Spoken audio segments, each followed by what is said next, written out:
کعبہ کے اندر داخل ہو رہی تھی تو دیوار راستہ دے بھی رہی تھی، پھر بند بھی ہو رہی تھی۔ کوئی بند کرنے والا نہیں تھا، بند کرنے والا بھی وہی تھا، کھولنے والا بھی وہی تھا۔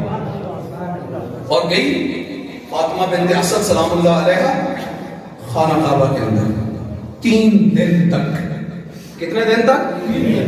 3 دن تک ماں بیٹا مہمان رہے، دیوار بند ہو گئی۔ میں سارا قصہ بیان کروں تو پورا 1 گھنٹہ چاہیے، میں نے 8:30 چھوڑنا ہے۔ میں نے ان سے ٹائم دیا تھا کہ 9 بجے میں آپ کے پاس پہنچ جاؤں گا انشاءاللہ۔ فاطمہ بنت اسد اندر گئی، 3 دن تک مہمان رہی۔ لوگ بھاگ کر حضرت ابو طالب کے دروازے پہ آئے اور کہنے لگے ابو طالب آپ کی زوجہ، ہم بیٹھے تھے، آپ کی زوجہ اندر گئی، دیوار پھٹی، دیوار بند ہو گئی، آج 30واں دن ہے، لوگوں کا رش لگا ہوا ہے، لوگ تالے کھولنے کی کوشش کر رہے ہیں، وہ کھل نہیں رہا، ساری دنیا پریشان ہے۔ یا رسول اللہ آپ بھی پریشان نہیں ہے؟ اے ابو طالب آپ کی زوجہ ہے، آپ بھی پریشان نہیں ہے؟ اس کے کھانے کا انتظام، پینے کا انتظام عجب نہیں، حضرت ابو طالب نے دنیا کے لوگوں کو یہ پیغام دیا، دنیا والوں میں کھانے کا انتظام کرتا، میں پینے کا انتظام کرتا، اگر میں نے بھیجا ہوتا انتظام بھی وہی کرے گا جس نے بلایا ہے۔ میں نے بھیجا ہوتا تو کھانا لے جاتا، میں نے بھیجا ہوتا۔ تکبیر، اللہ اکبر، نعرہ تکبیر، اللہ اکبر، نعرہ رسالت، یا رسول اللہ، نعرہ رسالت، یا رسول اللہ، کل ایمان نعرہ اللہ کی توحید کے پرچم کو ابو طالب نے بلند کیا اور فرمایا کہ میرا اللہ پر کتنا ایمان ہے، میں نے نہیں بھیجا، میں نے بھیجا ہوتا تو کھانا لے جاتا، میں نے بھیجا ہوتا تو پانی لے جاتا۔ ارے جس اللہ نے بلایا ہے کھانے کا انتظام بھی وہی کرے گا، پانی کا انتظام بھی وہی کرے گا۔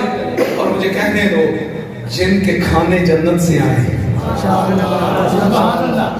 جن کا پانی حوض کوثر سے آئے، جس فاطمہ بنت اسد سلام اللہ علیہا کے لیے کھانے جنت سے آئے، پانی جنت سے آئے، اور خانہ کعبہ میں اللہ کے مہمان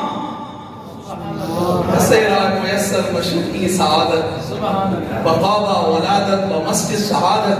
اقبال تیری عظمت کو سلام، اقبال نے بتا دیا اس شہنشاہ کی میں کیا عظمت بیان کروں جو آیا بھی اللہ کے گھر میں اور گیا بھی اللہ کے گھر سے، آیا بھی تو اللہ کے گھر میں، 3 دن تک مہمان رہے، 3 دن۔ اور میرے استاد بزرگوار حضرت آیت اللہ علامہ اختر عباس صاحب ہی فرماتے ہیں جب رسول اللہ تشریف لائے تو آپ اسی جگہ پہ آئے ہیں، تالا نہیں کھڑا ہے، آپ اسی جگہ پہ آئے ہیں جہاں سے فاطمہ اندر گئی،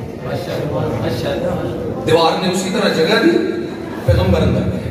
علامہ اظہر حسن زیدی بھی پڑھتے ہیں کہ اسی جگہ سے اندر گزرے پیغمبر، اور پیغمبر جب اندر گزرے تو کیا منظر دیکھا، کعبہ چمک رہا ہے نور ولایت علی سے، چمک رہا ہے۔ اور کیا دیکھا کہ ماں نے اپنی گود میں ایک خوبصورت بچہ دیا ہوا ہے، اور جا کے اندر جب پیغمبر داخل ہوئے نا تو کہا السلام علیکم یا اماں، رسول کا سلام، وعلیک الصلاۃ والسلام علیک یا رسول اللہ، اے اللہ کے رسول آپ کا سلام ہو۔ اے الصلاۃ والسلام کہنے والے یہ کس نے کہا؟ فاطمہ بنت اسد نے۔ یا رسول اللہ آپ پر بھی سلام ہو۔